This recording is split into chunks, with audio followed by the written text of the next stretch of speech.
Hi, my name is Class Inspector today. Inspecting this category and vehicle.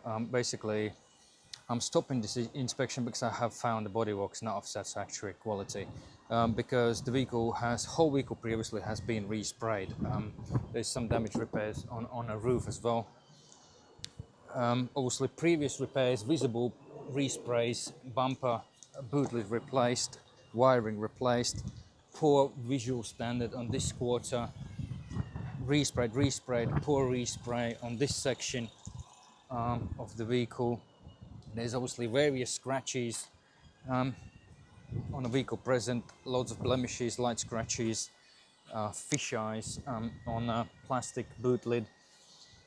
Again, excessive scratches all over the place of this vehicle. It needs all four tires, rear pads 60% worn, scratches on a glass.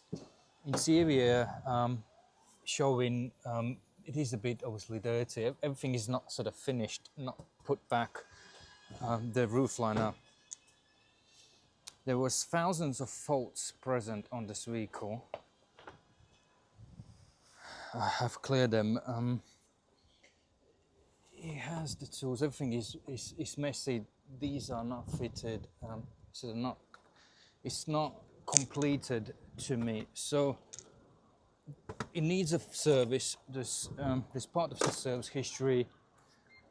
First service haven't been in a main dealer noticed, so what makes me think it's been more likely some sort of hire car somewhere, you know, which has been maybe damage not recorded, repaired somewhere else, and that's why the insurance declared it. And I'm just speculating. As you can see, there's damages, light damages here on the roof, on this section, and scratches and some glue marks. So vehicle run out also of the fuel. So regards obviously to this situation, I'm stopping this inspection as I found this vehicle not of satisfactory quality. Thanks for using us.